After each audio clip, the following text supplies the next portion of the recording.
Those some cute little minis. Like all right, everybody, we are live.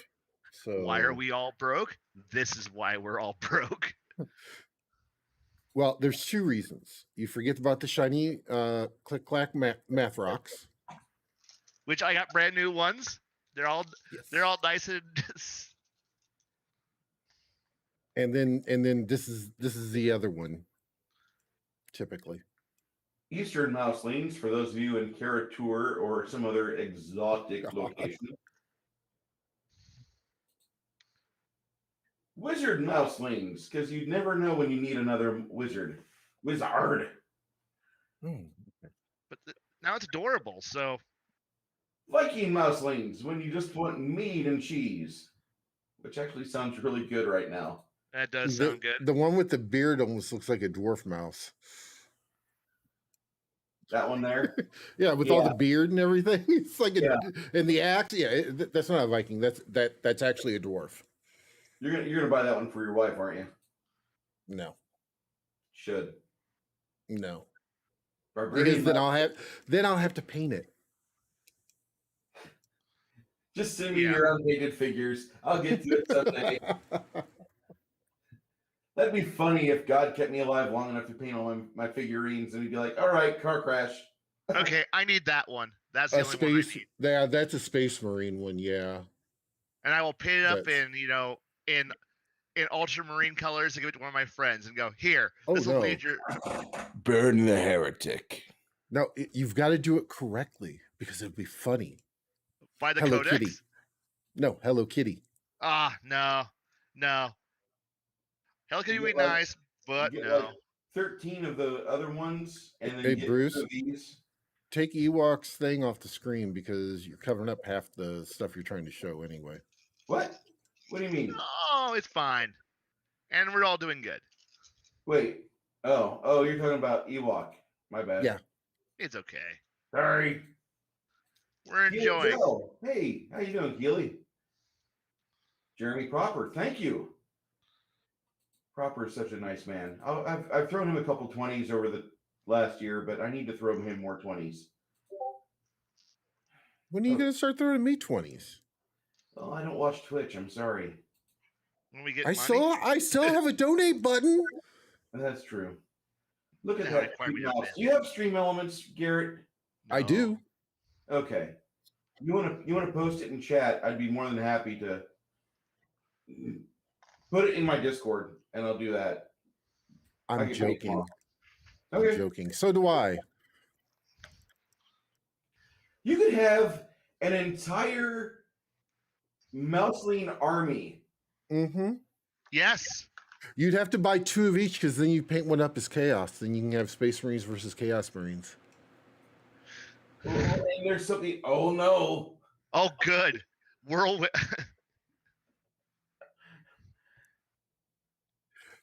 Woo! Flamers, awesome. They look hot. No, you can just cheat and paint them up as Alpha Legion, and you're already on both sides of the wall. All right, we're back to these. It must have ran out. Okay, so anyway, that's where my money's going. Oh. All right, stop sharing. Don't show my credit card information. How dare you? Okay, so Low resolution. yeah, I know, right? I'm saved. So the two of you, we had this idea about a week ago. We were going to talk about how to convert a module or how to convert something purchased and how to make it proper for your own home table. Yeah. I am going to pull myself off here if I can. And I'm going to ask you guys, what would you guys do? Because I have to go grab my food before it burns up the oven. Actually, I'll just leave that on. Okay. Okay. You're fine. So what would you guys do in order to make something right for your table? I've actually done it. Okay. More than once. When I was running, and I've said this before, when I was running Pathfinder 2.0, after the first fight in the module, it was horrible. I did not agree with the way they had it set up. It was really just horrible. So I took them into the nice little keep that they were supposed to get into. They were supposed to have like major fights in there. I think they had a skirmish. That was about it. And then they came up, and then I looked at whoever was closest to where they were standing. I looked at him and I go, heads or tails? And I flipped a coin. It wound up tails. Tails was a blue stone. He touched said blue stone. The entire party was transferred to the Fae, to Fairy. What was the published module name? Oh, it was the first one that they put out. It was the Ashes, something Ashes. It was just horrible. But I transferred them to the Feylands, and they happened to come across the Puck. Then they wound up in because the Tails was a blue gem, therefore they wound up in Winter Domain. So they got to meet Nab. And then they also got to meet her knight, who was carrying a hockey stick and was wearing a duster. Oh no. Oh yeah, I went full on with Dresden in it and everything. And it was funny because our sorcerer and Dresden got to talking. Oh, this is because he could. Well, no, it worked out fine because he cast light and there's no somatic components. And he goes, "How did you do that without saying giving the power word for that?" And he goes, "Oh, well, this doesn't have any somatic components." And he went, and they just started. It was really funny because they were sitting there talking, and yeah, it was. Think about Dresden, not having to say anything and being able to cast the spells. That would be interesting. Oh yeah. So I mean, it put a whole new twist on the entire game. It wound up dropping not long after, but I mean, overall, it was still good. So it was still a fun campaign. We still had fun with it. Dresden could be good. Dresden could spice a campaign up. I'll say that. Oh yeah. Oh yeah. Blaine. Yeah. With your tables, and your tables are usually packed all the time. Whenever I hear that you're running, there's like 6 people there, and there's more people wanting to play. True. What's going on with that? What do you do at your tables to make your players, your player base, feel like this is unique? By giving them He an offers experience cookies. that, but also by offering just a kind of game that they usually don't get anywhere else. I mean, most of the time when you see a lot of tables are always like, I'm running this module, I'm running this dungeon, I'm running this adventure path, and it's always a very set on rails experience. Meanwhile, I'll buy these books thinking, oh, obviously, if all of these people are playing, fill in the blank, Paizo WotC officially sanctioned book, they're like, this has got to be fantastic. And then I read it and go, this is trash. This is utter trash. I mean, what horrifying plot contrivance do I have to create to get my players to actually be at the specific location at the specific time for these specific events to happen, and then force my players, usually through having to tie them to chairs, to listen to the often piss poor writing and exposition that's happening that makes them able to go on the adventure, which, since most adventure paths are pretty much, might as well translate into, I see you are at this location, this is the dialogue, go to what is specifically yelling at you. So as somebody who looks at these books and goes, well, fuck, I just spent $45, what the hell am I going to do with this thing? And then I'm like, tear it apart. And yeah, they might, it was like the last big one I tried to run was Kingmaker, and I literally got through like half the first book before the players derailed the entire thing, ran off in a new direction, and I'm like, well, fuck, all right, let's go with this. And and at that point, you're just tearing the whole book apart, throwing it like confetti into the air, and going, whatever part lands in front of the party, that's what I'm using.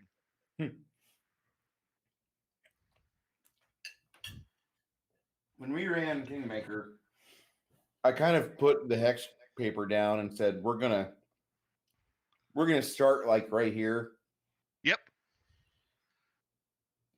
And it's like, as soon as they got to the whole that whole initial adventure path where they got to the fortress, fought the bandit lord, and established their first town, they just went off in like their own directions, and I kept trying to throw the plot for the adventure path at them, and the party like must have been like going, nope, full defense, nope, your plot, I ignore it, I'm going off and establishing my own story, and here's me, plot, perfect defense, no, I take no damage from your plot.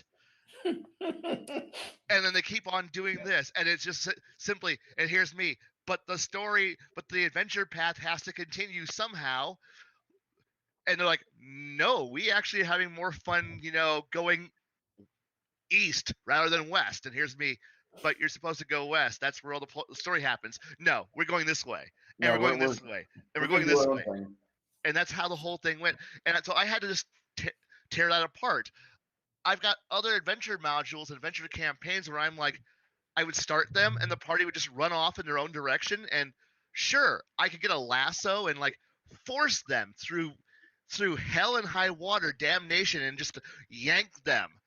But it's more fun to ride the rapids and go see where they're going to go, because obviously, from what I've learned, players can actually write a better story than what most game masters can write. Yeah. And game masters or companies. So sorry, yeah. over glorified, taken way too seriously adventure path modules writers who think they're such the world's best storytellers, writers, and GMs, going, this is the module. I have built this 300-room dungeon under a mountain, and you shall walk through all 400 rooms of your 10 by 10 foot square room guarded by a gelatinous cube and 3 goblins. Good luck. This is, and you have a goblin and a gelatinous cube would figure out how to communicate, and they would have a coexistence. Yes, but don't worry. This is room 1 of 399 more just like it. But don't worry, there's some traps thrown in there, and some hallways, and some treasure in there. And eventually, at the very bottom, you'll go fight the dungeon boss, and then you'll feel all special for yourself. And that's like an adventure for some people. And for some people, that's good enough for them. And for some groups, that's good enough. And I've tried doing that. And every time I try to run one of those, I might as well just light the book on fire and throw it for. I was blessed when I ran Kingmaker. I got the party both times. I got the party out of the first book. The second time I ran it, they got into the fourth book before they discovered a TPK. Yeah, they engineered it. The Heathen Dog had a wonderful counter argument.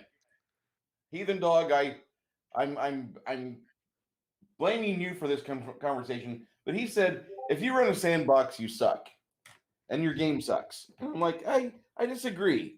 hey, Because the sandbox is fun to me. Like, let the players kind of have an idea of where they want to go. You don't have to run everything by plot A, plot B, plot C. This is point 1, 2, 3, 4, 5, 6. You don't have to do that. and Just the have thing an is idea that, what you want to run. and the thing is that honestly, he's got a point, but he on some things. If the other players have complete control, yeah, it does suck. But the thing is that it's I'm the one captaining the ship. They're the ones who are blowing the wind. Yeah. So if the wind says go east, well, fuck it. You go east or you tack, and you just kind of go where you want to go. But you're fucking around with they're blowing. You're the one riding the storm, and you just go with it. So That's not what I thought you were going to say. well, players said no matter what, the players really are the people who are there to enjoy the game. And if you constantly beat them and say, no, we're doing this, no, you're getting out the path, no, this is what's happened, and if all they ever encounter is negative reinforcement, just walls thrown up to keep them on the adventure path, you're not doing a good job as a GM. You're not making their enjoyment of the game fun. Now, sometimes the universe lines up perfectly and there's stars align, and holy crap, the party grabs onto the plot point and you could actually run the adventure that's been written. Oh, that's fantastic. In fact, that's like great. But players are fickle and they will run in a weird direction. So at that point, you're like, well, I've already established stuff in this book, so I'm going to pull from this book and this book, and well, you know what? You're a little ahead of schedule, so I'm going to throw this in your way, or to tell you maybe you shouldn't go over here because this huge barbarian army. It's in book 3. It's going to show up. Is in book 3, and you're not ready for book 3 yet. You should turn around and go back. And yeah. Go ahead. Yeah, but like I said, I know it's using some game design logic, but sometimes you need to have that guard who's there to say, no, you're not ready to go here. And you know what? But if the party goes, but we think we're good enough, and you warn them again, and if they say, but we're going to go do it anyway, that's the point where you hit them with a brick wall and say, ha ha, no, you miss all the warnings. And then you hit them. But for the most part, most players listen. Did you see my party on Saturday? No, did I? Should I have? Yeah, Should I you go should back have. and rewatch it? Yeah, you need to go back and rewatch it. My party absolutely it was thinks amazing. they've got control of the game. God bless them. Okay. Just had a new player show up. I used to run with him all the time back in the 90s. And he's been a friend of mine pretty much on and off as social media connections. You know, I got off Facebook, and that kind of upset some people's ability to communicate with me. But he's in my game now as of Saturday. So I'm like, cool, Travis is back. And Travis knows the games I like to run. He doesn't mind, you know, as long as you give him a little bit of wiggle room, like what your characters seem to exemplify. Like, Yeah. I want to do this thing, but I'll jump through this hoop for you. But let me have this thing. Yes. This thing. My party has a couple of people that they seem to think like, I'm going to do this and take you off your game. Like the party went into a room in the dungeon that had an operating teleport. Hey, Unscripted Unchained RPG review. How's it going, DM Bloodworth? There's a part where, as a DM, you tell your players, like, you probably don't want to do this. But the party didn't really listen to me. And this character said, I'm jumping through the portal. If it's an operating teleport, I'm going to find out what's on the other side. And the paladin says, I'm following him. I got to protect him. Then another player says, I'm going in. So everybody but basically the druid goes into the teleport. On the other side, they find a gargantuan blue dragon and a bunch of his lackeys. The dragon's like, listen, you really don't need to be here. I know you came through one of my devices, but this is where you strip off all your magic gear and you leave. And you'll leave in one piece. I promise you. And the party said, no. And the paladin charges, or basically says, no, we're not going to do that. So the dragon belched a lightning bolt at these guys that were in a line. And 3 characters went to 3 people of ashes. They were just little ashes with maybe little boots. 90 points of damage if you fail, 45 if you save. Nobody had 45 hit points. They all died. Yeah. So Travis is the next one in the initiative lineup after these guys have tried to do something. And Travis is like, dude, I've given up all my magic gear right now. And hopefully he'll forgive me for my insolence. And he'll let me and the rest of these people possibly go through that teleport again. We'll go back to where it's safe. So I had half the party for like 2 hours while the other players were rolling up characters. Apparently Hero Lab makes your game crawl to a slow unaccessibility. Oh, I've got to have the right character feats. I've got to have the right background. I got to have. Do we have traits yet? No. I'm not going to give you traits. That's one more feat. That's one more feat you didn't earn. No. I'm not sorry. You don't get that. So these guys are low as shit, lowest level, and they're 5th level, and like that fight would have been like a CR20 fight. Yeah. But they went off the rails a bit, and then they challenged. They didn't take their easy way out. Like, you know who your bad guy is now. Now leave. No. We can take him on right now. Charge. And it was hilarious.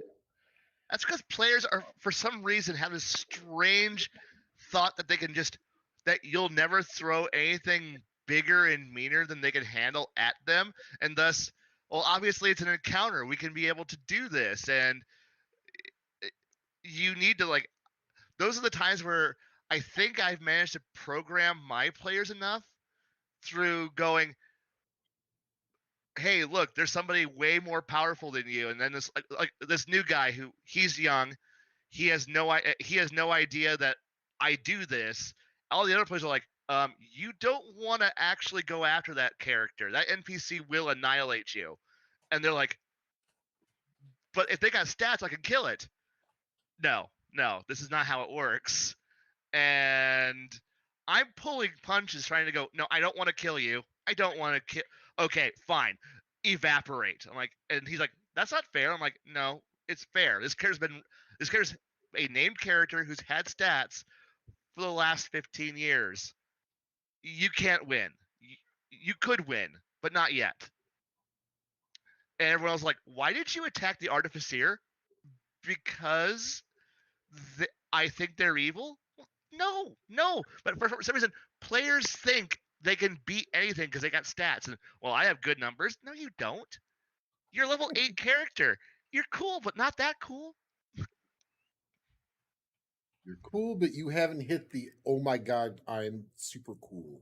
But even when you hit, oh my God, super cool, every player forgets that at high level, it's rocket tag. You are playing rocket tag. It's whoever hits first, hits hardest, lives. And True. especially we got player characters and people who have player character classes. Guess what?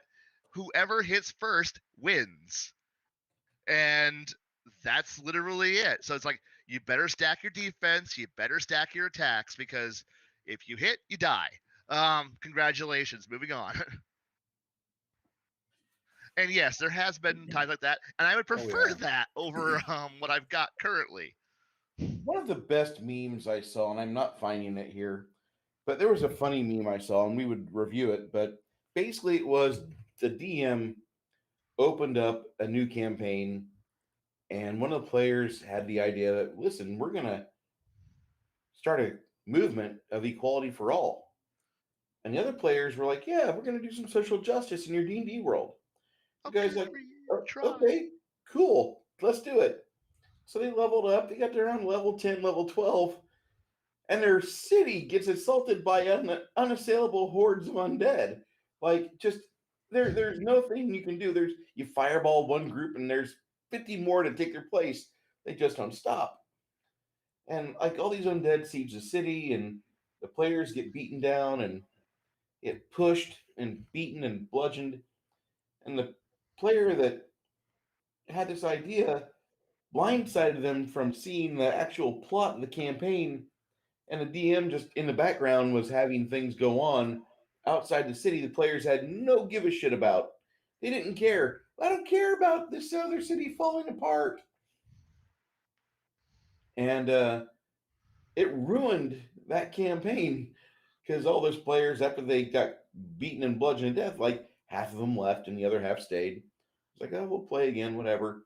The guy that wanted the social justice, he left. But it was one of the funnier memes I've read about the D&D game, because there's a lot of people who want to bring that into the game, and it's like most of us, we want to escape. We don't want to Yeah. deal with riots and mostly peaceful stuff. We want to like slaughter an orc after a shitty day, or oh, look, that drow is trying to take slaves, let's kill her, you know. Or like, or I have players who go, you know what? They want to escape too. They want the power fantasy of being able to go, I am the king, or I am the duke, I am the person in charge. I want to try to do something better. They don't want to play the rebel upstart. They want to actually work up and be the town mayor. They want to be the guy in charge of the town militia. They want to be the. Or I have one player who goes, I want to own an entire sugar plantation, and I'm like, going, careful there, my friend. And he's like, no, I'm going to do it. I'm going to. And right now, that's his entire goal. He wants to buy an entire continent and make it into farmland that all serves him. And I'm like, eventually you're gonna have an uprising. He goes, I don't care. I know it's coming. I'm preparing for it. And I'm like, as long as you know what's coming. And he's like, I do, and I want it. I'm like, oh good, oh good. I encourage my players, but the thing is, I have players who their escape is, I want to forge Excalibur. That's their entire character's goal, is to forge the ultimate weapon. Do they want to use it? Maybe, but they want to forge it. And I'm like, go be that. But no, but none of them want to go out and say, I want to free all the slaves, or I want to do this and bring social justice. I'm like, you're gonna fail. You already know you're gonna fail. Please keep that out of my game. I would like that very much. But then I'm also going to go, but you also are in a medieval society and with highly stratified, social structures, and the entire universe is going to beat you up. You know that, right? Yes. And you still want to try? Yes. Well, all right. Here's the odds. Roll your dice. Go for it. But I'm also a much more versatile GM than a lot who's tolerant of a lot more crap that I shouldn't be. I really shouldn't be. But screw it. I need to have some fun too, because I'm an infinite GM and an eternal GM, and I just want to play. God damn it! Ugh. Someday I'm going to be able to play, and I'll be happy, and I'll be able to play something interesting more than just five. Oh, that looks cool. This is ancient. It's not ancient. It's only a 1999 release, but still. That's still ancient. Yeah, it's For- ancient. For but most, it's, yeah, like it had some ideas on how to start your campaign, and a lot of it revolved around Greyhawk, which at the time was they went back from Forgotten Realms in second ed, and in third ed they said Greyhawk's our main campaign. Forgotten Realms. Yeah, like 2/3 of the shit they published was Forgotten Realms, and Greyhawk Ninjas. had some Yes. things. Carol's Cookies is in here. Hey, so is Gorilla 85. Good to see Gorilla Red 85. Hello, hello. But the funny thing is that these campaigns, like when we start a campaign, like a lot of us buy modules or we've already bought modules. The first thing they do is they go on the shelf. Mhm. You don't read them until it's like the game day. Yeah. And it's funny because like 95% of DMs never read an adventure module all the way through. 5% that do have their opinions about it. Also, like 80% of GMs never read the Dungeon Master's Guide. There's tons of guidelines in these books. Yes. They solve so many problems, They do. but people fail to read. You had it in your library for 5 years. What the fuck? So Yes. I'm having this problem where I'm going to say that the majority of DMs I've played with, that when they start to run a game, they've not read a module, they've not read the campaign, they've not read like They've main not read- things. They kit bash from other campaigns they feel might be superior. And I'm going to say that probably if you're running Forgotten Realms, kit bashing is all right compared to like more Greyhawk. I'm not a big Greyhawk guy, Uh-oh. but I like Greyhawk more than Forgotten Realms. I'm just going to say. Forgotten Realms has a lot of quote unquote history to it, but I don't like the history. I've tried reading Forgotten Realms novels and using that as history lessons for like You campaigns. got the beep. God damn it, I fail all the time. All the time. It's okay, Bruce. We still love you. I know. Which is why I love Patolus so much, because even though, yes, there was high-level people there, if you wanted to take out a high-level person, if you were in Blaine's group and he ran Tolus, I did. and I did. It was a fantastic time. They never left the surface of the city. The tower was there. They looked at it and went, nope. Nope. They looked at the Underdark and went, nope. And then they found, but then they found a tribe of cat people outside and went, that's more interesting for us. But they always like run back to town. Like it was all surface stuff, dockyard, surface, inter guild work, and I kept on going. And they would like go into the sewers a little bit, probe the Underdark, and then go, this is too scary. And then they would like run back upstairs. But the thing is, there was so much in that book to go, you could run an entire service campaign. No problem. You could run an entire campaign as just guards. Yeah. And they Oh, pretty God. much were just playing Or merchant guard. guards who were just playing, like just fighting guild politics. That's all they were doing. And I didn't prod them. They just chose that. It was great. Also, I wonder at the same thing what they are doing if they don't read a goddamn DMG. Like you gotta read the rules. And right now, I have a young player who's like, I want a GM, and I'm like, have you read the rules? No. Then you can't GM. And he's like, because like the whole last session I just ran, which was a big naval battle, and he's like, can I do this? No. Can I make this? No. I have this cool idea. Can I make it? No. No. Or yes. Oh, I can? Do the math.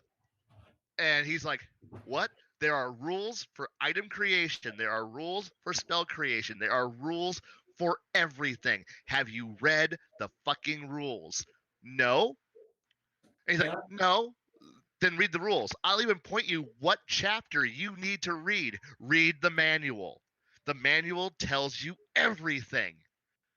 True And it's story. brainlessly. And these days, you can just go online and go search how to make everything. You don't have to buy the goddamn book. Right! You just gotta fucking do the research. But they won't. Well, 3 of them will. 2 of them don't care. They're like, just tell me what to do and I'll do it. Go, you know what? Everyone needs a supporting actor. Everyone needs a supporting cast. Congratulations, you've embraced being a supporting actor. We'll call you for your scene, shoot the scenery, and then we'll push you back off. And you're happy with that? I'm happy with that. Congrats, this guy. I want to be center stage. Read the script. No, fuck you. Okay, moving on. And see, that's my issue is that when I actually play, and it's just with the group that we have, I always wind up becoming the face, the one the leader slash the face slash everything. It's just like, but I don't want to make the decisions. No. Y'all make them. So then I force them to make the decisions, and then they get mad at me. Now, my teacher and co-partner in crime, he came up with the great idea of just doing this like almost like an officer enlistment thing where he's like, party, choose your leader. They chose one kid, and we're like, all right, kid, you are now the guy in charge. What? Everybody's under you. You're the one in charge. Can I have somebody who will help? You, kid, congratulations. You are now his co-boss. His co-leader. Oh, so we're in charge of everything? Yup. Everybody can screw up. It's your fault. But remember, if you say something and they don't listen to it, punishment will go down to them. And they're like, oh, now there's somebody in charge. And that poor kid, I don't like leadership. No one does. and it's fantastic because over the year, that kid's been growing into leadership. And it's been kind of fun watching him step up. And meanwhile, me and the other teacher sitting here back going, "Oh no, go ahead, keep going." Well, are you going to help? No. We're here to judge you for your options, but we're not going to punish you. And he's like, and we're like, but you two are authority figures in real life. Yeah, in real life, but not in game. We're nobody in game. You can ignore us, but you're a teacher and you're an authority figure. So you don't need my approval. Go, be in charge. Do it, and it's beautiful. This is the worst audition ever. This is the player trying to impress the other players with their rule mastery. Yes. I'm very impressed. You're a very fine actor. I would have. That's basically how you brew them out. Like, listen, we really appreciate your enthusiasm for the game, but sit over here with the other players and learn a little more game theory. The thing is that I would throw that kid out. It really would, but we have a problem. He's a student. We can't throw him out. Well, you can. We can, but we have parents and everything else, and no, it's less trouble. It really is less trouble. And the thing is that he wants to do everything fast, but he doesn't want to learn. But he can be taught. We're teachers. We gotta teach him somehow. Yeah.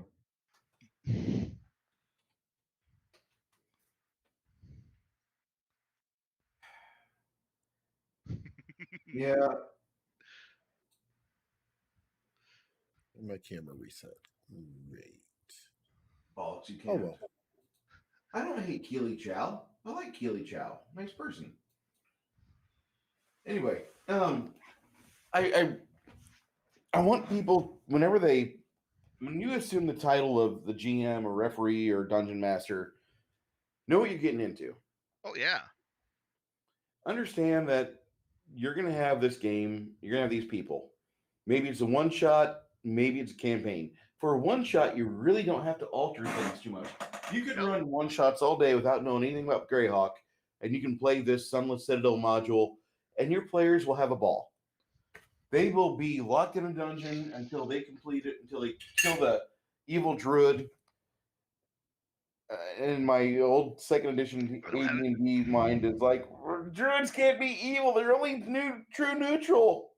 And the villain's campaign handbook from Second Ed helps out with that a lot. Oh yeah. But if you want to run druids with alignment as third edition does, or the other editions do, go ahead. It's your table. You're really it's your table if you want to do it. The rules were written for a reason. The rules were written for different editions, and they conflict with newer editions. You figure out what your players want to do. All of my dwarven females in my games, unless they actively spend the time to shave, they have beards. Get with it. You know, some people like Tolkien-esque characters. My halflings have beer guts because all the old Tolkien-esque paint jobs, all the old Tolkien-esque paintings, all the old miniatures. The halflings had beer guts. They were paunchy. So that was the old style, and I still like that old style. I don't want everybody to be super hot. The last thing I want to do is look at fourth edition D&D and get a chubby over a thick ass dwarven female without a beard. Like, not that I get turned on by beard hair, but like dwarven women should not be hot to Bruce in 2021 or 2012 or 20 whatever. That's just it. Garrett, what are you doing? Adjusting things. Okay. So Gorilla Red's like, I don't have that patience. Look at Man. angry player. Get the fuck out! Trust me, I so badly sometimes want to say that, but private schools, they pay for they pay for things. You can't limit it on what you can do. They buy all of his books. Yes. Yes, Yes, I will say that I like Harry Winning. I am poor. Like, the club is poor. We who run things are poor. So yes, money that can be spent on books that I don't pay earned money for. Good idea. Yep. That's how we have miniatures. We don't discuss my expenditures on the miniature market. I'm just saying that tomorrow I'm taking the girlfriend to the game store. She wants to pet big hairy dogs, and I'm going to look at miniatures. And I don't know what's going to happen. That's all I'm going to say. You betcha. You're gonna get a dog? No. The game store has one husky and one Alaskan Malamute. Oh. In San Antonio, it's really weird, but Brenda does her absolute best to keep those dogs under an AC vent at the store. These dogs will plop down right in the middle of the pedestrian walkway, so you better walk around them. Those dogs own the store. They're also very friendly as long as you don't try to get your face in their face. The male takes offense to that. The female, Billy, thank you for female will actually come up to me and the lick my 3 face months in because a row apparently I sub. taste I good. definitely appreciate it, buddy. Which makes me wonder, how long do I have before the dog finally is like, okay, how many hit points is his face? Not enough. Not enough. A little bit longer. Yeah, she's a good girl. She's a big Malamute, but she's kind of smaller than she's not smaller. I think whenever he gets wet, he is actually 4 pounds less than her, but he's got so much fluff. You see this, and it's like one of those Tibetan Mastiff, but just the amount of hair. It's not a Tibetan Mastiff; it's a husky, but it's a big, fluffy husky. Tibetan mountain dogs are amazing. Yeah, the one time I've seen one, he was not a friendly dog, so I respect him, and they're one owner dogs. Don't misinterpret that. They Oh no, the one I got to enjoy being around thought he was a lap dog, and that was. And I'm sitting on the couch going, "This is the greatest day in the entire universe." And dog goes, "I want to be in your lap," and he decided to sit on the whole couch. And I'm like, "I'm going to die under here. This is great." those are amazing dogs, but man, they are fun until you are the dog is hungry, and then you are realizing I'm in a bad spot. But I was lucky. I was on the other side of the fence. He didn't like me being where I was. That's all, and I can respect that. I was on the property. I had to do my job. I'm sorry. Um, most dogs, I feel that same way. If dog doesn't like me, but I've got to be there, I'm like, please secure your dog so I don't get chewed on. That's all I ask. My boss does not want to have a legal battle for me trying to be here. Anyway, Carol's like, I have a dog. She sucks. The end. Fair enough. Fair enough. Fair enough. Debating on doing some more work on this Valkyrie figure. I didn't do the hair right, but I was going to go over it and add blonde and then platinum highlights to the hair just to make her look like one of those fake 90s ladies. Yeah.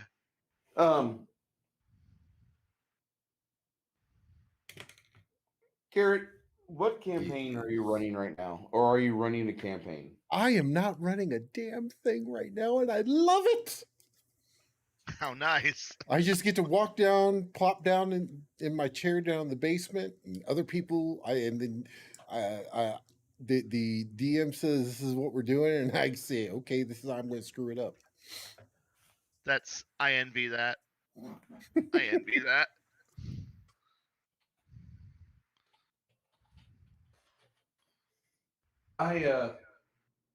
I'm in the middle of smushing two adventure paths together, and the players are suffering because of it. Because they are not prepared for it in their mind. I've given them all of the opportunities to succeed, but they have elected to try a different way. Oh, which way are they going this time? I don't know. I hope not through another teleport gate. Gorilla Red used to have this white schnauzer, and he'd pick him up and show him on stream to us whenever he was gaming with us. It was a cute dog, very adorable, fluffy thing. Reminded me a lot of a white version of Harry. Okay. I miss Harry. The worst day of 2013 was Valentine's Day of 2013 when I got the phone call from Dad. Your dog just died. I'm like, ugh. Hey, Andy's in the chat. Hey, Andy. Andy? I'm sorry, Gorilla Red. He looked like a schnauzer in the face. He was West Highland Terrier. My bad. And I made an error last game. I didn't, in fact, go through my library, and it is James R. Silky that wrote the 4 novels for The Prisoner of the Horned Helmet. But without Frank Frazetta's direction and close correspondence, those 4 books would not have been written. I do want to say that. When I run a module, I look at the players that I have, and I'm trying to think of how can I make these players happy with the ideas I have in my head. And I don't even try to run the published module. I mean, with this one here, it took us probably 5 or 6 sessions to get through it. And this is an old 3.0 module. One of the better ones they did, but really it had a lot of combat, lots of hack in it, not a lot of NPC motivations, not a lot of that. There was some really interesting stuff, but like they had one part that as a DM, when I read it, I was happy because in a module designed to get players to 4th or 5th level, they have a roper in basically the basement, and the players discovered the roper, and the roper was on friendly terms initially. I used die to determine how is the NPC feeling before the players really start to converse with them. And if I rolled an 18, the roper is in a friendly position. And at the time, I rolled like a 19 or 20. So the roper wasn't in a mood to eat the players, but the moment they realized there's a roper there, they tried getting into action, and that didn't really work too well because the roper drained your strength. And then he's like, "Listen, I'm not in the mood to eat you. If you're willing to be peaceful, I'll let you sit there, regain your strength, I'll grab you some food, and you can lay here for the next few days while I try to figure out how to get you water." And he figures out how to get him water. He gives him food, and they don't end up killing him, but he gives him a quest, and so they ended up actually liking the roper because the roper gave him some information about the environs that they were in, which the roper would know about the environs he's in, but he doesn't know much outside of that. And it was a pretty interesting setup, but basically in the module, the roper is there to be a deterrent from the players advancing further because you're only 5th level. If you go further, the roper eats you. Ouch. Hey, Sherry and grumpy old Ninja Kentaro joined. Hello and hail. Hello, hello. So we had an interesting setup, and the way I've been running these modules is that I basically will have the players in this countryside, and I realize the hobgoblins are coming from over here, and the players realize they have to run away from them until they hit giants or other things of big note, and they start looking around for help. And they find like little bolt holes or little chasms or caverns or something to find evasion in and stop pursuit. And that's where I get a chance to run old modules from TSR, D&D, or whatever. But I've still got a lot of NPCs from the campaign that I'm feeding in one Yeah. or two or four at a time as either like, here's something you need to fight so you can get experience points and level up and have materials, or this is over here. You probably don't want to go past this. Not yet. And that's kind of the way how I have railroaded my players. But within the boundaries of the countryside, they have an idea where they can go and they can do things. Gorilla Red says nothing deters like gainful employment. Yeah, that's true. Yeah, 14 years. True. That's I've been there. I vanished for 14 years from the internet, from everything. So yeah. I But hated being without a job. I'm not a good guy. That's when I don't have a job, I'm kind of miserable.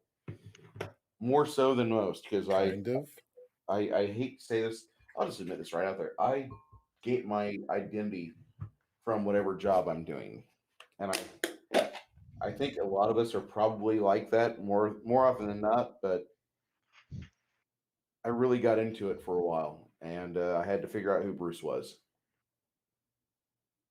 He had to go and touch himself a lot.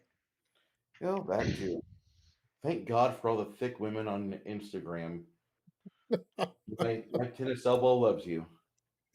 Um, no, I just gotta say that like when I was in the oil field, I really wore that mantle pretty happy and proudly. And whenever I was driving for Uber and making money for 12 hours a day, I'd be behind the wheel and getting fat. I really enjoyed that. But when I was in the hospital, wondering if I was going to survive or not, I was really panicking. I don't know how else I could put it. I didn't know if I was going to come back out of that.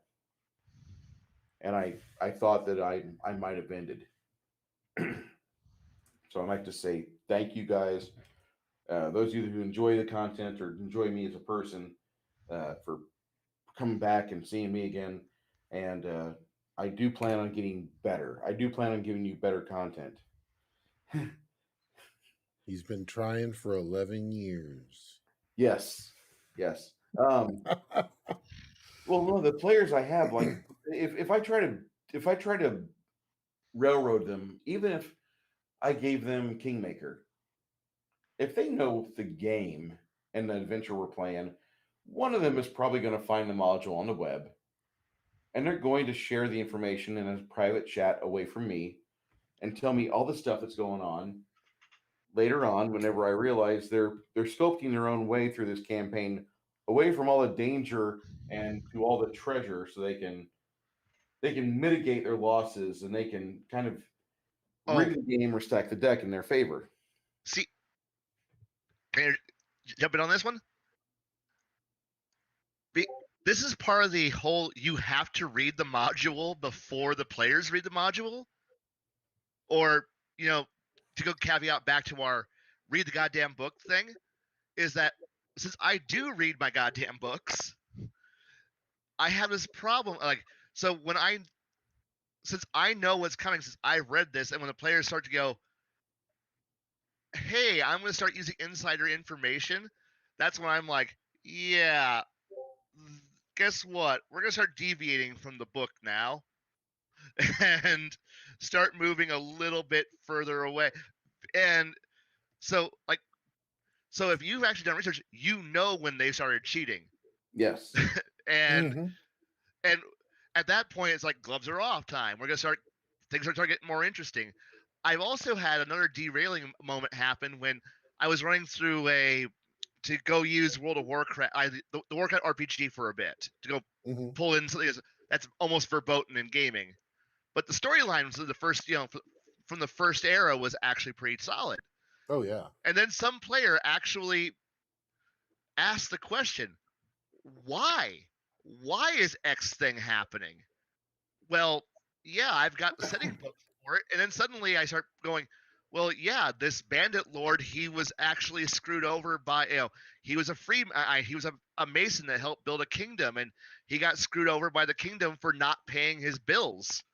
And that's why he's built an entire bandit organization. And the party went, wait, what? So the noble kingdom screwed this guy over, and that's why we're having bandit problems? Yeah. And then the party went, we're joining up with the bandit king. And I'm like, whoa. No, you can't do it. No, we've all decided that we're going to join up with the bandit lord. And so this cool dungeon and everything that I had already planned out was like, they're like, no, we're just going in there and saying, we're applying. Where's your HR department? We're gonna go sign up for the Dark Lord. And like, why? Well, he got screwed over by the government. Why shouldn't we fight for him? And suddenly the whole campaign derailed, and now I'm pulling out books left and right, going, well, shit. Okay, cool, new storyline, all because somebody bothered to ask the question of why. And so in any adventure path, because imagine going to Ravenloft and going, well, now here's the Dark Lord vampire who rules the realm, and then you go, so how's your day going? Kind of crap actually, and because I'm could we help? How? And then suddenly the game changes, and you walked in or to use a different example, I was running Legends of the Five Rings. I was trying to set up for the actual Scorpion Clan coup. Everything was going I was getting ready to run that entire thing, and then the party went, wait, what? There's a whole and somebody asked a question and did some research and found out one of the major events that was going to happen beforehand, and the party literally went, we're joining the Scorpions. Why? We're going to save the world. What? Yeah. Or Strahd, yes. Do you have dental? And a lot of players will actually and suddenly the arch villains of the entire Scorpion clan of the coup, they joined them because they all went, no, if we let the Scorpions win, we stop the apocalypse. And I'm like, but you're going to derail the entire storyline and the entire clan wars and all that. And I go, but we stopped the apocalypse. it doesn't matter.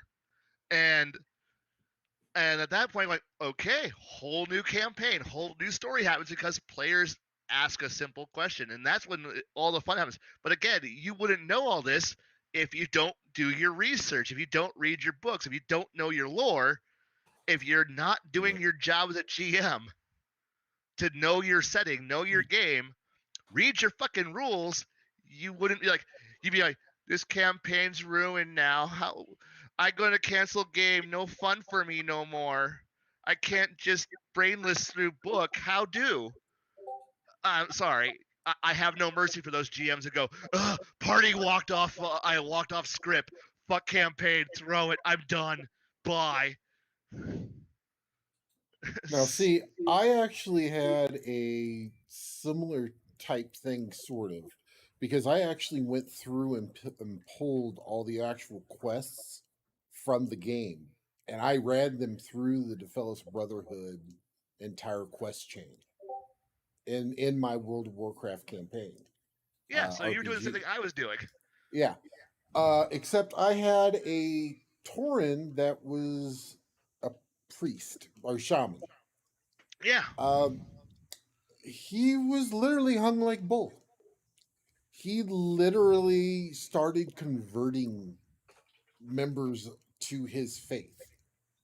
So they Hey. left the Brotherhood and joined his faith to spread the great word of Tauren Skull. Hey, encourage this stuff. Like, Oh, it was the great. best part about being a GM is that you could take those dangling questions that you would get from a game and go, well, what if, and then spin off counterfactuals.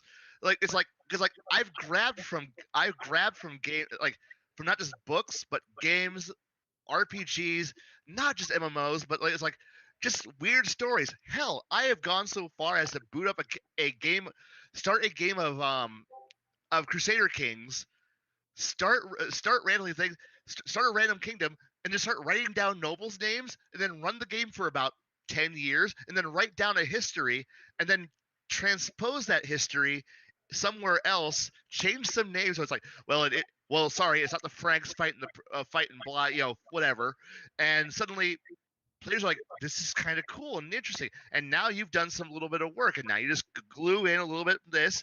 You just take an adventure module that didn't work before, and well, I can't run this campaign book because so and so in the group has already done this thing 4 times. I don't know how anyone can play an adventure module more than once. Because what? Are you trying for a higher score? You've already beaten it, or you've already been beaten by it. Why are you trying again? Temple of Elemental Evil. Right. I know people who've gone through that at least 5 to 7 times. I mean, at a certain point, you know the traps. Are you just hoping to see your dice rolls run a little bit better this time? Is that what we're doing? Because like I've done a few of those doomed death and destruction dungeons that are all just there to annihilate you, and you know what? It's fun if you have no attachment to your character, which is okay. Some people do, and I'm not going to fault that. But after the first time, yes, it is called writing a book. But the thing is that I don't want to script my I don't want to script my PC's actions. But the problem is, like, a lot of GMs who are I'm just gonna pull a random book out, even though it's not the right book. Like, just, this is my book. It's a module. You must play module, and you didn't follow my script. I don't know what to do. Okay, players win. Get treasure. Oh, sorry. Lost shut up now. Lands. The Lost Lands is like the campaign I typically run. That's my home campaign. But I found a free download, and I think it's time for me to share that, because there's a campaign waiting for you.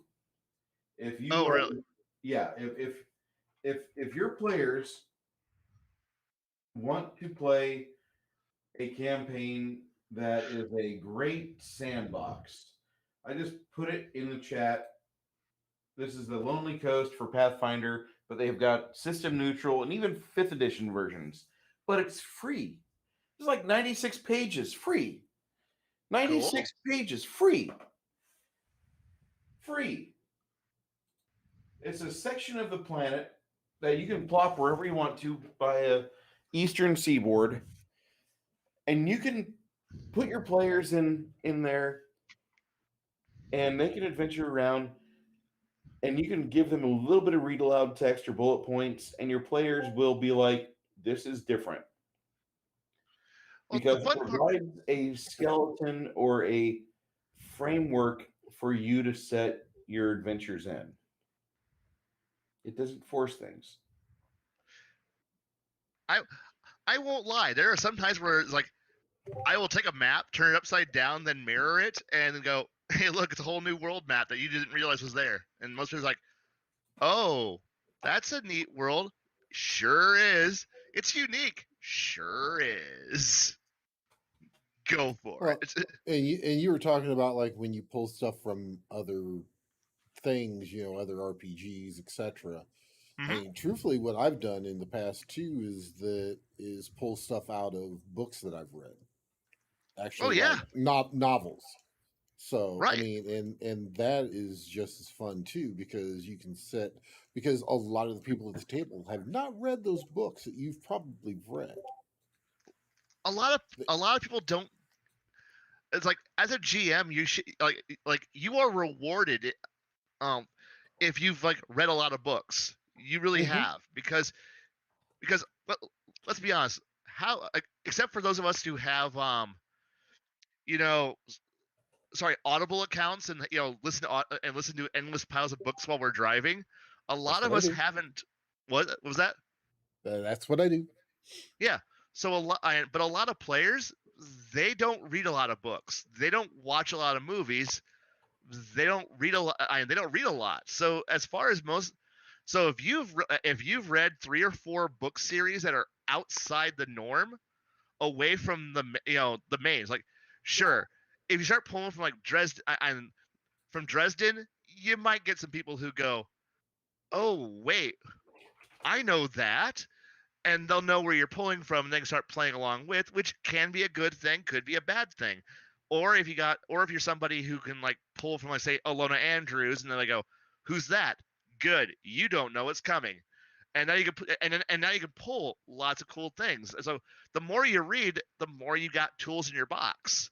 And it's like every GM should be like encouraged to go out there and don't just read generic fiction. I read cool stuff, read fun things. Like say all you're into is modern day modern urban fiction. Read some I read some high fantasy. Read some military fiction. Read some just generic fun stuff, and suddenly you've got characters more than you. Oh yeah. And now you can mix and match, and players won't. And you've got an idea what to go for. Sure, you may be pulling from Sandman. It's Neil Gaiman. You can't go wrong with that. So go have fun, be more creative, work, and don't just depend on well. I know Terry Pratchett. I know Tolkien, and I know Robert Jordan. Congrats, congrats. And if you know And Robert yes, Jordan, Machiavelli is great. What you were the saying, other, Robert Jordan? yeah, yeah, Wheel of Time, rough. But a lot of people did read, like not so much anymore, but for a long time, Wheel of Time was one of those books that you just had to. It was there. It was omnipresent, Yeah. and you couldn't escape it. Much like how you can't escape Game of Thrones. Well, you couldn't escape it for like a decade. Now, Well, now not so much. one other thing that I do like to draw on to is that there is a specific Pathfinder module called Carnival of Tears. Okay. This thing is amazing. Bruce is over there clapping because he loves it too. I never heard of this one. So inform me. Literally, there's going to be some spoilers here, but Don't worry, I won't basically, read it. So basically, it the player characters go to this carnival, and they start winning these Cupid dolls.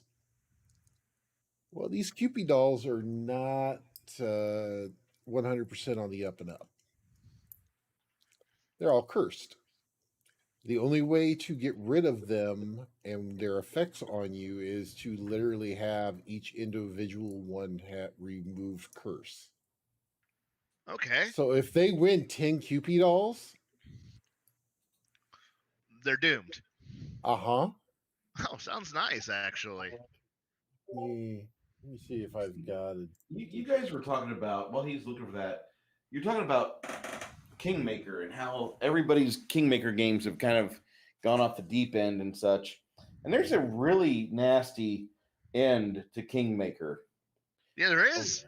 It'd be cool to get to it, but if you just spring the end on him, it's such a shit ending. Oh hell, the whole last book is a shit book. I don't think it's a shit book. I think it's a book that needs to happen. I think there's a point where like you're the DM and you've given the players like plenty of leeway and you've crafted all the Holy Avengers you can sell and you've done all your work to where you've done everything to avoid any actual responsibility or like endangerment.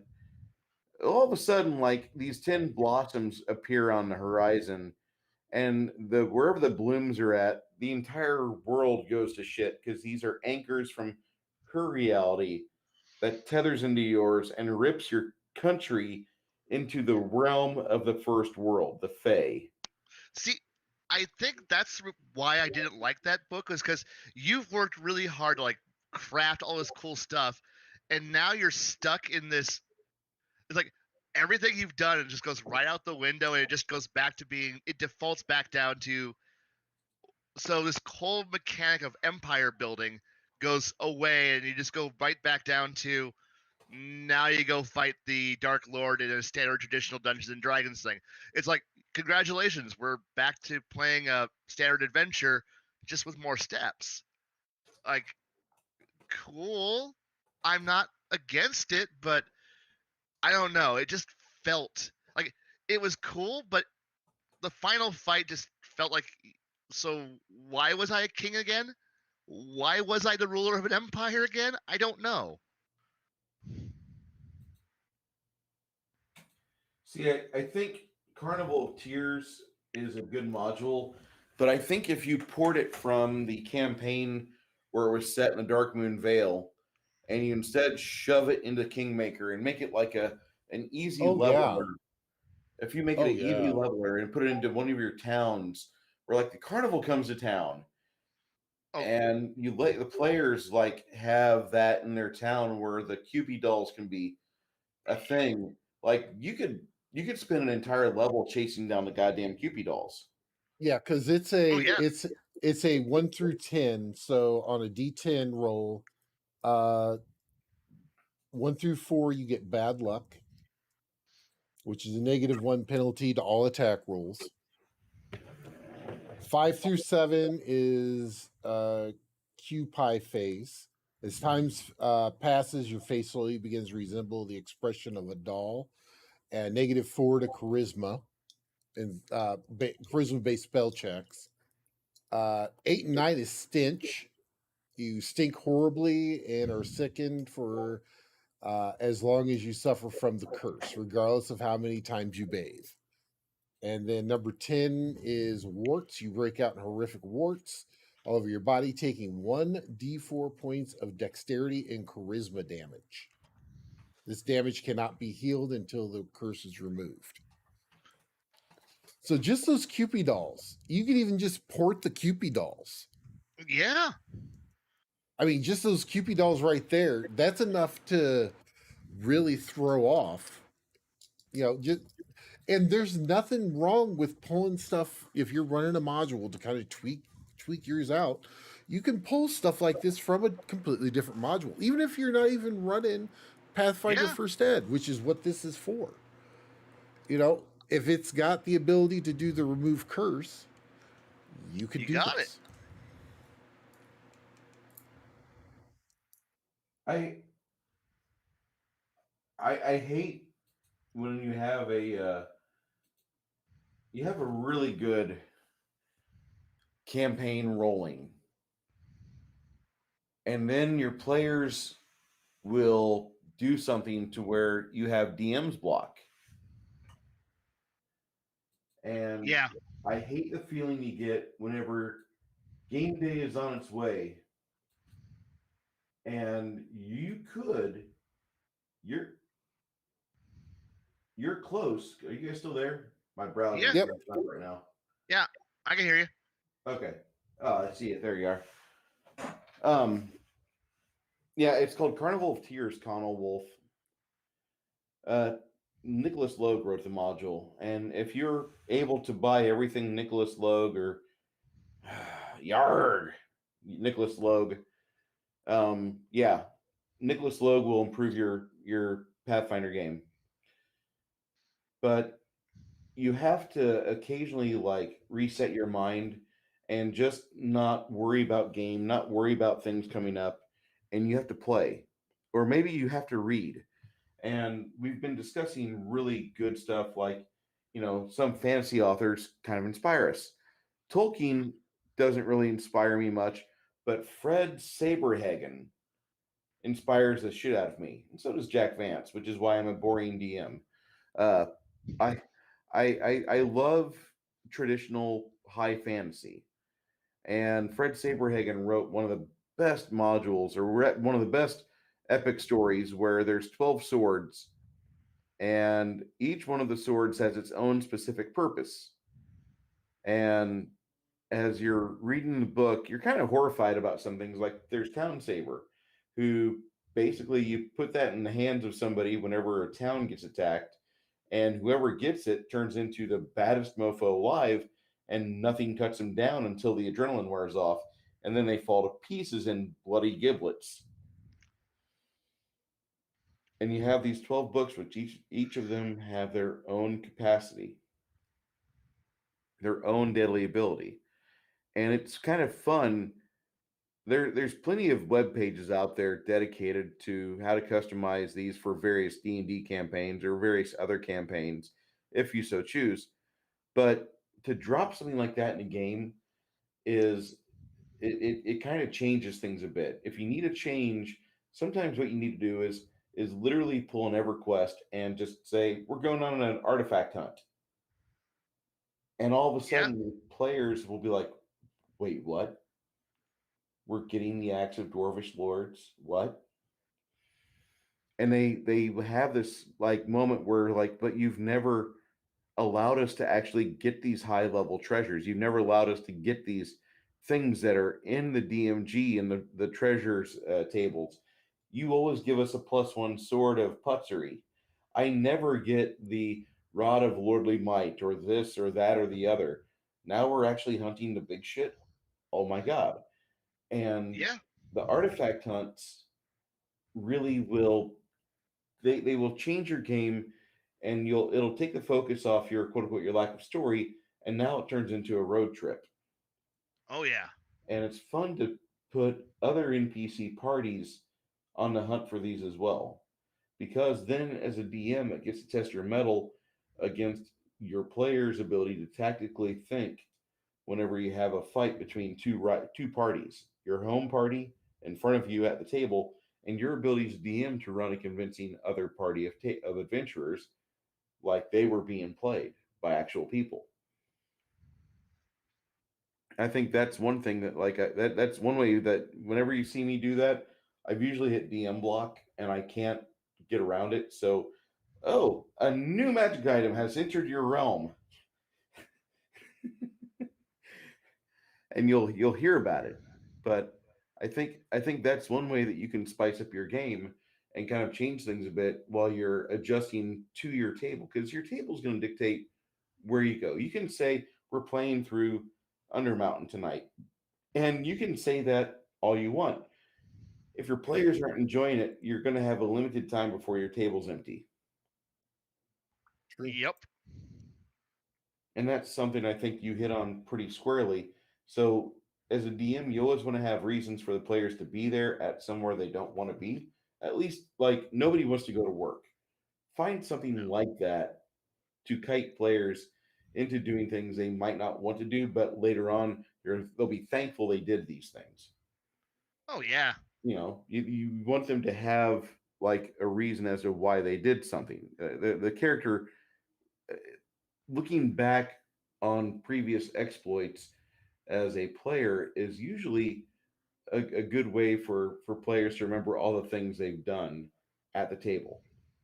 But at the same time, you want them to remember these things fondly and not like grind number 73, we did this, and this adventure path sucked. Yeah.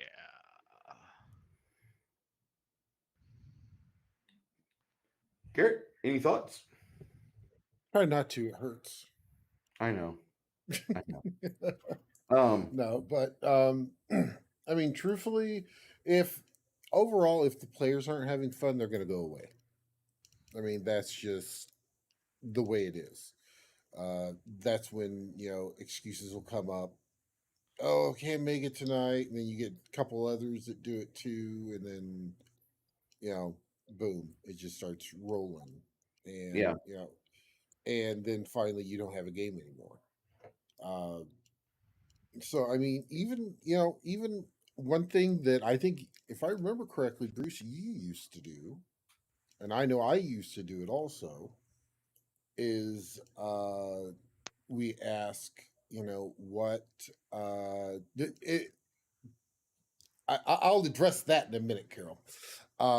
The but is ask them what they thought of the night, what any what their feelings on the night were, how they thought they did, and take that feedback. I mean, because if they tell you, I wasn't feeling it tonight, go, well, you were just having a bad night. What was going on? Some people just have a bad night. Oh Yeah. yeah. Other people just are starting to fall out of the game, Mm-hmm. and And that is a very good way of getting that read on them to see if, as a GM, you need to tweak some stuff, or in the actual game itself, or if it's time to replace that player. that's something a lot of people don't really want to do, but that's something that has to happen sometimes because maybe they're just a poor fit for the game, or they're more interested in what happening on Facebook, and you just give me a nice place to sit while I press like on all 3,700 of these posts, and I understand the need for you to want to sit somewhere, but I could have had somebody who enjoyed the game at the table, or like these people, you know, Yes. Connell's Well, like, mushrooms help my DM block. Yeah, there was a time where the party was fighting for their lives against some trolls, and there's Connell just collecting mushrooms in the cavern about 40 foot away. And I was expecting somebody to cast a fireball on him. Oh, sorry, I was trying to set the mushrooms on fire because they explode, and that would really hurt the trolls. I didn't mean to get you there, thief. Oops. Um, but I mean, it's even just truthfully, it's kind of like at work. Also, I mean, I hate to put it like this, but you don't know if you're doing a good job unless you're getting that feedback. yeah, No. And if you want to think of it, when you're GMing, your players are your customers. they are. And the thing is that if you actually treat your game like work, a job you enjoy, not a job that you despise going to, and I don't want to wake up at 6 in the morning to do this, but if you treat it like a job you actually enjoy, and you're there promptly, and you kind of have the expectation for your players, like, hey, I said it'd be about this time. What's going on? Why can't we all convene at the right time? What am I doing wrong here? Because I want you to set aside time for this, and I want to set aside time for this. I want everybody to treat this like they actually enjoy it. And if they're not enjoying it, then maybe I need to step my game up, or you just need to leave because your level of involvement is going to be noticeably less than what I want as a DM. And I think if you treat a game like it's an endeavor that you are enjoying, you're going to be on time. You're going to be early for it. I'm Mhm. sorry for being late for tonight's stream. I did want to be here, but my traffic that I have to go through is a little bit intense, and It I happens. apologize. You've got the truck. Just start spraying them with shit. They'll get out I of your know, way. right? I was thinking about getting one of those little blue torches, the little butane torches, Oh and God. if people really piss me off, I'm gonna just pull over on the shoulder and just push it on the pressure and engage the PTO and put a hose on that rear tank and have the butane torch in the other hand, and I'd probably get about maybe 10 or 12 vehicles before I got shot to death, because that's just how people roll in Texas. They usually go armed. Carol's like, drive over them. No, with this truck here, I don't want to test this truck. It's got 300,000 miles on it. I think I'd probably fall apart and die. But now I as much as I want to do that, you can't do that. I want to do that.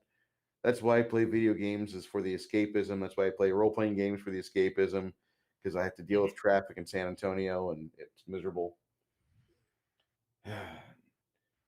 Andy's like, I've learned DMing, DMing before. Sometimes you can't DM for your friends. Sometimes you need to find a table with a group of strangers to get a good game going. You're not wrong. This is There are true. some players, they think they can run right over you, and they're like, no, I only want to play I only want to play a tiefling bard in your 5th edition game. Get the fuck out. Get the No, fuck out. I want to play a half gnome, half tiefling. I think Blaine's head is about to explode just with that sentence. No, I you can actually have one of those moments where I had a player give me a suggestion, a race combo that I was like, please no, and then he's like, I want to play a Kitsune bard.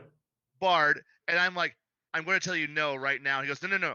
Before you tell me no, listen to the rest of the concept. And I'm like, you got one shot at this. Sell it to me. And he's like, I'm playing an investigative reporter bard. And I'm like, what? He's like, I work for a paper called The Tall Tale. I'm like, okay, you got dad puns in there. You got me on this one. And so he's not playing yonder horny bard. He's actually playing the bard who's like using his words and his speeches to make everyone buy his paper more. And I'm like, okay, but you win. All right, okay, you can play this weird combo now because you gave me a good concept for an interesting race combo that wasn't just simply I be exotic, sexy bard. Do what I say and do what I want. And I'm like, I will kill you and tomorrow and in your sleep for trying that. But now he's I like, will hide behind the pile of dead bards. How many of those do you have? 50.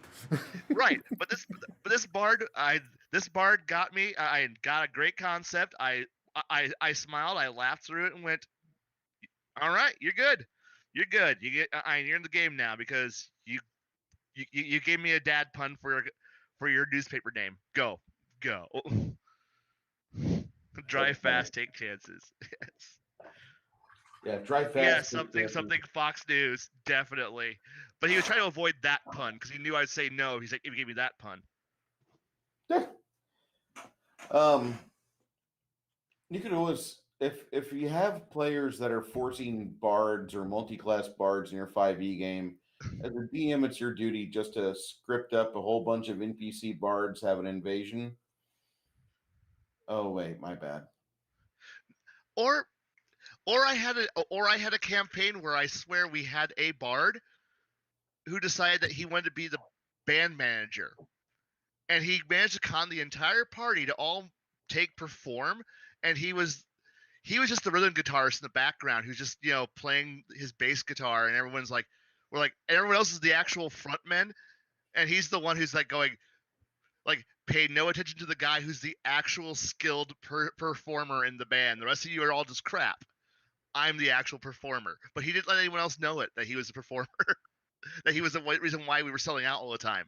But mind you, a fighter, a barbarian, everybody's in different roles. But like, we were a traveling minstrel band, but with only one bard. But the bard wasn't advertising that he was the bard. It was The great. barbarian is not a percussionist. What the fuck is he? Our barbarian was our screaming lead singer. And if anyone got angry at him, he would just rage and go into the audience and start beating people up. And start the mosh pit. Yeah. And we were like, this is the greatest thing in the entire universe. Go. And the thing was, it just started out as a joke. Just a bad pun that everyone went, that's our new party concept. And they just, I'm like, you're just like discount Metalocalypse. He goes, we don't care. We don't care. We're just going to travel from town to town, causing mayhem and chaos, while our bard is in the background going, I'm the rich one who makes everyone happy. Have you ever played Cthulhu Now? No, but I sounds like I want to. Okay. I played Cthulhu then. In the 1991 or 92 release of Cthulhu Now, I like that. there is a adventure where the players recognize that there's something going on, and there's a local band that just made their way to regional band, and they're going on a 5-state trip. And one of the players had a previous encounter with a Migo, and the screams from the Migo sounded a lot like the guitar ending of one of these songs. And the players are like, what? And so one of the players, we go to the record shop and I buy all their tapes. Okay. Because it's back in the 90s. I'm like, you have money for that. So we go there, and come to find out, the players discover that this band is a group of Hester worshipers. Ooh. And they are putting up 9 monoliths in the region. And at each event, at each concert, there's a new obelisk that they conjure from the ground using the energy from the crowd as they do this. And they have this really intense show with pyrotechnics, and people are impressed because on $3,000 they've got fireworks and all sorts of other stuff. And at the very end, they pull a rock out of the ground from nowhere, and it's getting around, and the players we got to stop them. And they tried, and the players died, of course. Oh, yeah, it's Cthulhu. Yeah, but one of the players had done his original idea where he was going to sit on a rooftop overlooking the concert. He would have actually been able to take him out, because on stage the guy is vulnerable. Yeah. But whenever they're backstage or on a bus or whatever, he has his entire goon squad right there. And that was what the players tried to do. They tried to get rid of the lead singer, this Haster priest. They tried to get rid of him the not so logical way. We're going to sneak around and do this and pretend to be recorders or reporters, and we're going to give them a recording and do an interview and all this stuff. And they got too close, and they started their interview, and then they tried to start a melee right there, and the hotel room doors got bashed open, and the players died from melee damage. In Cthulhu, that's kind of hard, but they managed it. And I felt kind of bad because I didn't dissuade the player that was playing the ex-Navy guy to be a sniper, but I said, you could probably line up a shot. It'll be up to you. And he thought about it, and he's like, this is Illinois, right? I said, yeah. And he's like, if I get caught with a gun like this, they're never letting me go. We'll try to do the reporter angle first. And that's what killed the entire party. But it was a good module. It was one of the best modules. And I ran it like it suggested. It ended in TPK. Sounds like a lot of fun. I want to find this module now. It is in Cthulhu now. Well, Carol, that is for a whole different website. We don't need you pulling rocks out of nowhere and getting your rocks off. Just saying. You have to understand, Carol is a strange one that she wants to have brony and goggle porn. Well, in the prawn. Go ahead. Can a vampire be a bard? Yes. Yeah. I would say actually they would be pretty effective because of the enchantment of their voice. The vampire gets fascinate and bonuses to that, and he gets a bunch of other things he can do. A vampire bard is actually really deadly. The only thing deadlier than that is in melee damage would be a vampire barbarian, because undead never get fatigued. I could think of a few ideas, but not for this stream. No thanks. I'll hold this for later. All right. Giggity. Giggity. I mean, I think we've pretty much kind of covered the subject that we were looking at, ideas on how to put your own twist on modules and sandboxes that you're running. As a note for those that are involved with Legion of Myth and Gatekeepers, we have no animosity towards Heathen Dog. He's a fine gentleman. Yeah. We disagree with the statement that sandboxes suck. I would prefer to have the sandbox. Go ahead, Blaine.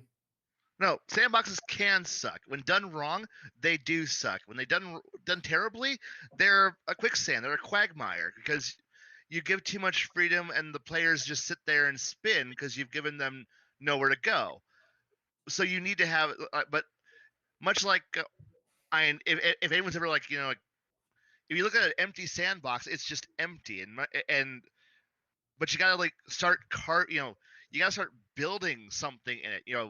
Drawing a road, putting a sandcastle up, putting in, where your Hot Wheels are going to run through, or your action figures are playing around in. You got to actually put work into making the setup look fantastic to make it not a sandbox. So sandboxes are actually more work than what most GMs are willing to put into it.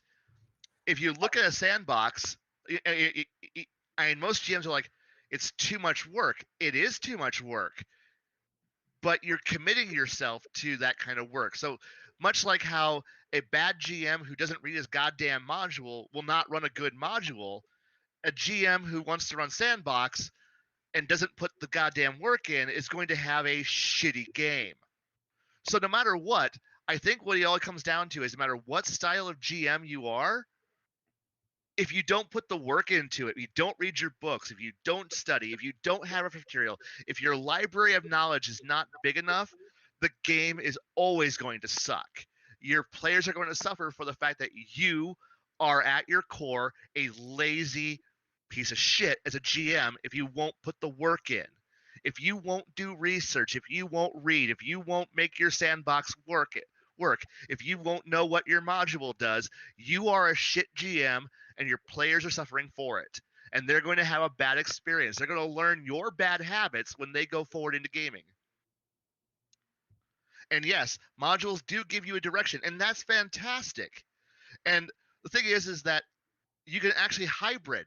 Modules steal parts of a module, put them in your sandbox.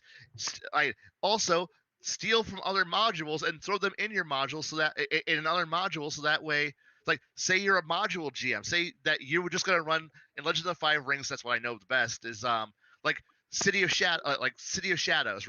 And that city it's a great campaign pack, but you gotta steal more information and put into it. You gotta know your source material. You gotta know the setting, know the factions, know everything. Make it.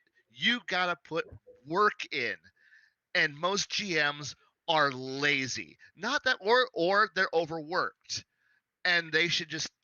And there's nothing against being overworked, but a lot of GMs, and for those of us who are older and we work a lot, yes, go ahead. We're competent. We can read our books. We can know our shit. We go to the table. We're prepared. Good for us. But for those gamers who are in your 20s and 30s and you're just pulling, your part-time fucking job and you don't give a shit and you're just like, here's my module. I'm going to go run whatever land and I'm just going to go run my boring module and well, everyone, we're going to start Tomb of Horrors. I have not read anything past room 1. Wow. Okay. So what are we doing? You walk to the front door and everyone dies because I didn't read. I didn't read, and I can't make this adventure worth a shit. You're fucked. Your players are fucked. Everyone is screwed, and let somebody else who's going to put more time because if a bad GM turns off good players, because I've had players who've gone like, "Oh, I played Dungeons and Dragons once, but it was like this dorky thing, and it was just run so poorly. It's just I never want to play it again." Well, shit, you've lost a potential player. Now you got to work uphill. You got to undo the fucking that somebody else has done to the game for that person. So you owe it to your players to make the game worth 2 shits.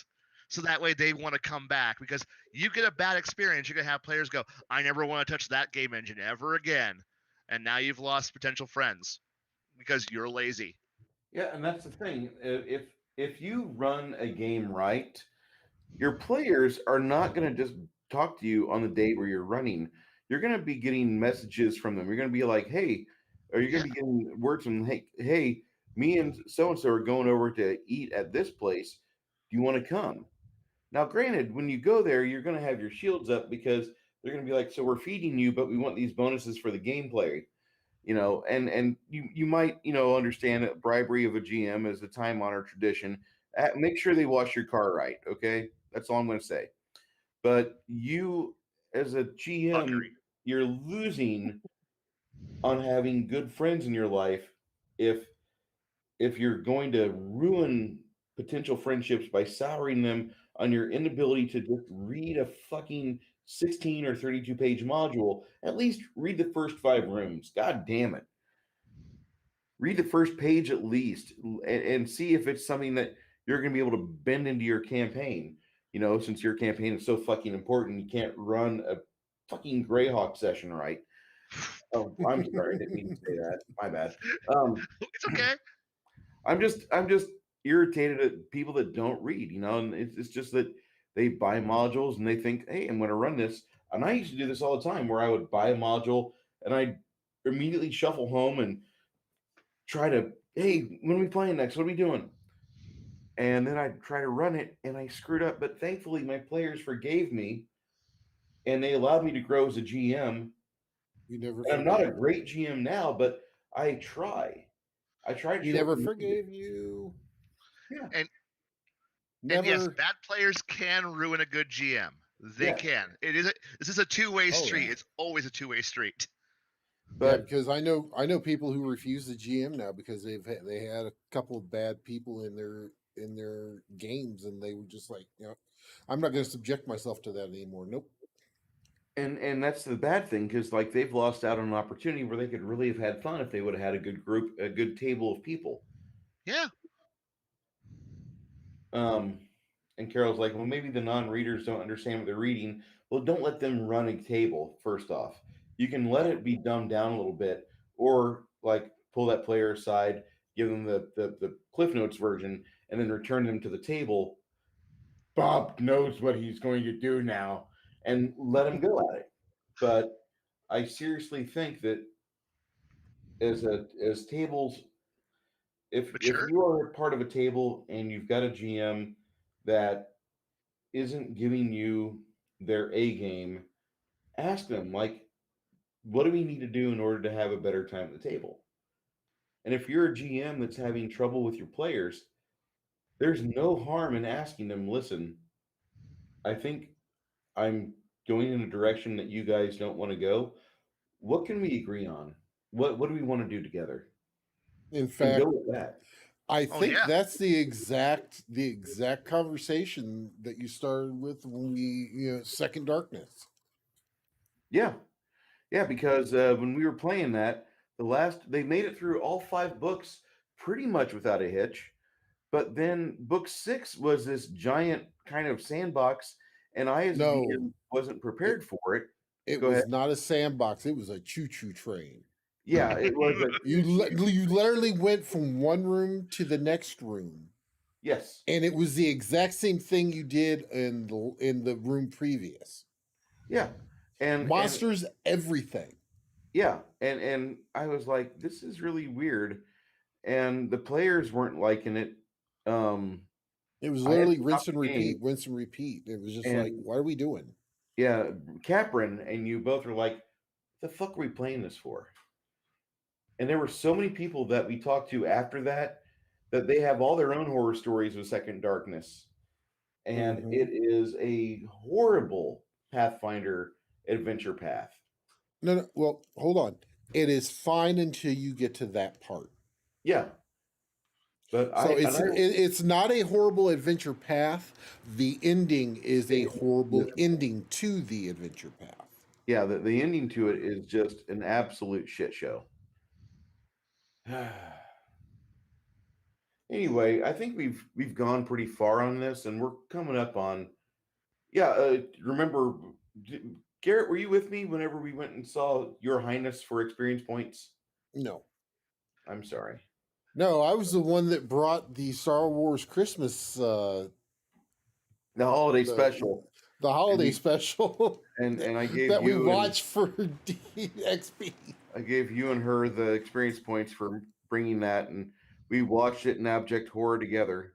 Yes, And if you haven't seen the holiday special, the Rift Treks version is the It's one good. you want to watch. And for the go see movie for XP, I have done that one. When I used to run out by bar a lot, I used to give out XP if somebody would actually go and watch the entire Shogun miniseries, and then explain to me. I give a small test on it, and then go, "Oh, you actually pay attention to it. Here you go. Here's your XP." I also gave it out for like Ron and Rashomon's. Like, if you've seen the Kurosawa movies, I'd be like, "Here you go. Here's some points. You now know better how to play the characters that you're going to be playing in this campaign setting. Good for you. Here's your points." But then again, but if someone can go, give me good music, good setting, get good material to work with for whatever engine or setting I'm working with, reward players for being smarter, putting some homework in, being creative. Well, best movie ever. I don't know if we watched it with you or not, Bruce. I think it was well after you. Wolf Cop. What? Wolf Cop. Oh no, I want to see this now. It is amazing. The guy's name is Lou LaGrue. Lulu Brew. Yeah. Okay. It has one of the best changing into a werewolf sauce. I have ever seen. And there See, is a second one. It just is a watched- bad B. It's a bad B movie.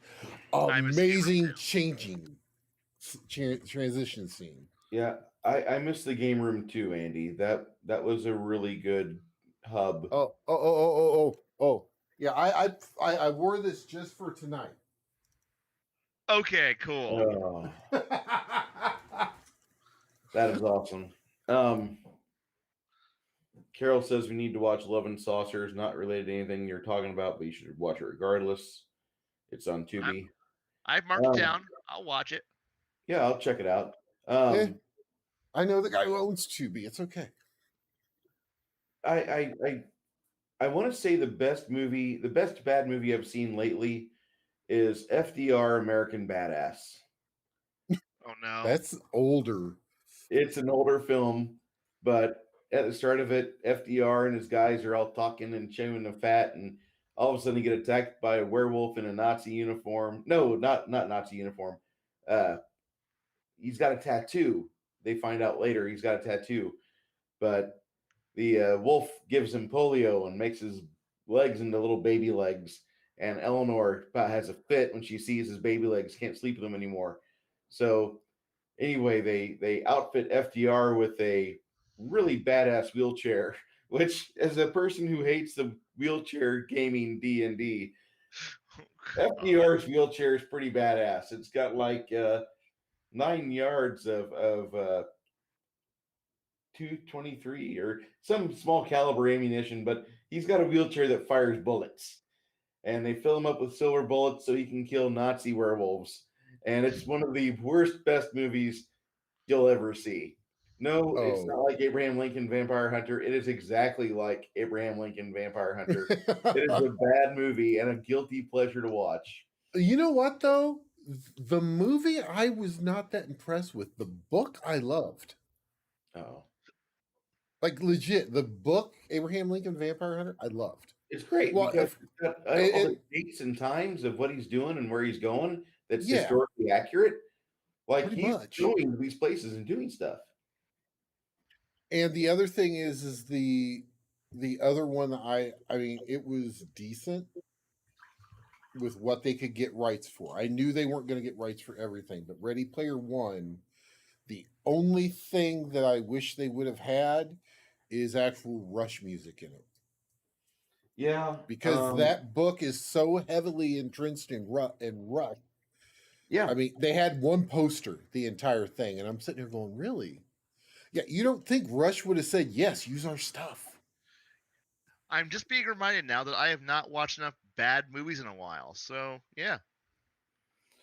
I really like bad movies. Bad movie night is turning into a thing with me because YouTube is filled with them. And I use Bing to find them all. Bruce will talk. Lambert. Bruce will talk. What? We'll talk. Okay. I want to watch bad movies. Okay. So, Garrett, do you have any parting words to say about how to change a module to where it'll fit your table? Do better, suck less. Yes. Blaine. I'm just gonna ape that answer. I'm just gonna say, like, if you're having trouble with your game and you've done your research, you've read your module, you realize that you might have some trouble with certain parts of it, maybe the module has something in it that wouldn't be good for today's sensitive people. Maybe you're running for a group of people that are really into social justice and they are not feeling against the slavers. This is where you as a DM need to learn how to run your table and how to keep your table, how to keep them invested in the game. Maybe you don't run that module. Maybe you don't try to railroad them through things. Or even if you're running them through that module and you're finding that you're having issues with it, switch it up. Exactly. The multi-gun man, good to see you in here. We were getting ready to wrap up the stream for the night. We did a 2 hours of discussing what players and what a DM wants and how we alter things on a published adventure module, which if you get into the game, you're probably going to have a lot of DMs you bump into where they say, I run these modules or I run these parts of modules. And it's just mainly a good way for us to tell the people out there who actually value our opinion, when you sit down at a table, gauge your players, try to read them and get an idea if what you're doing is right for the table. I need a shirt or a mug that just says "Read the fucking book." That's why I just need that. We can do that. We can do that. So then I can just pick up the mug and just go, "Read the fucking book."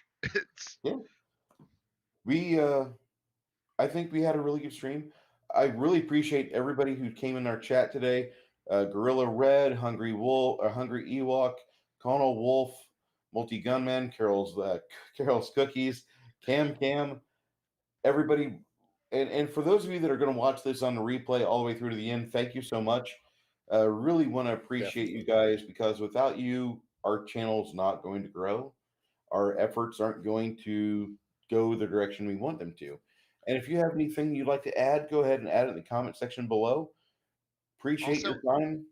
And I want to go ahead and thank American Hillbilly for the resub. Also, NZTNT for the raid earlier. I definitely appreciate that, guys. On my side. Blaine? Without the comment section, I would have. They derail me in wonderful ways, and I enjoy it immensely. You know, I'm going to have Shadzar watch this stream. That way he feeds you with another idea of how we can occupy 2 hours of video. But Please I do. Where's Shad been? I have not seen him in a week or Maybe so. we angered him too much, and he has gone off somewhere else. No. You guys misinterpret him.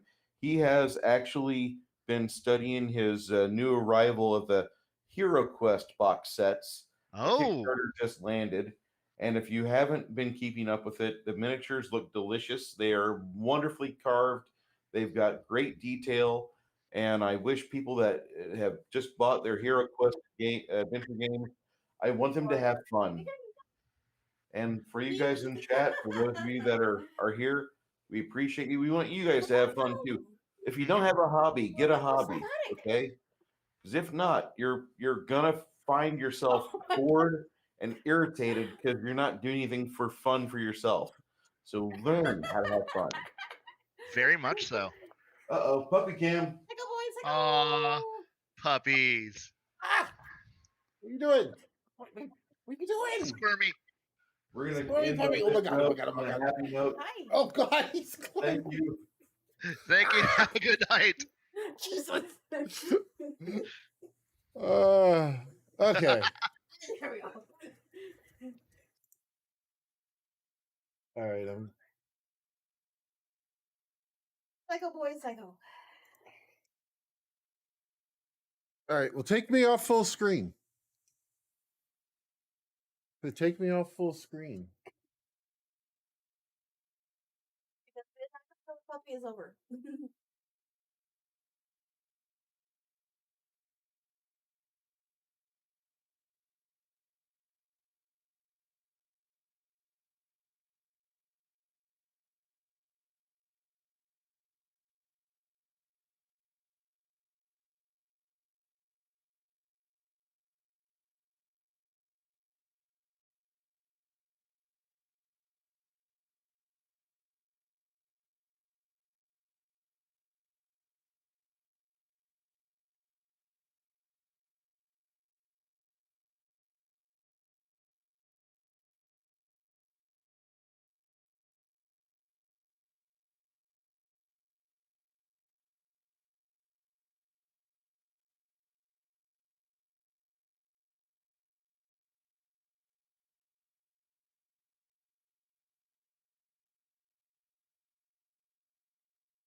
I have no fucking clue.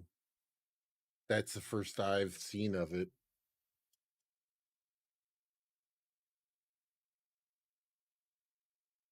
I'm scared because she keeps trying to get a hold of Ashley, and I don't know.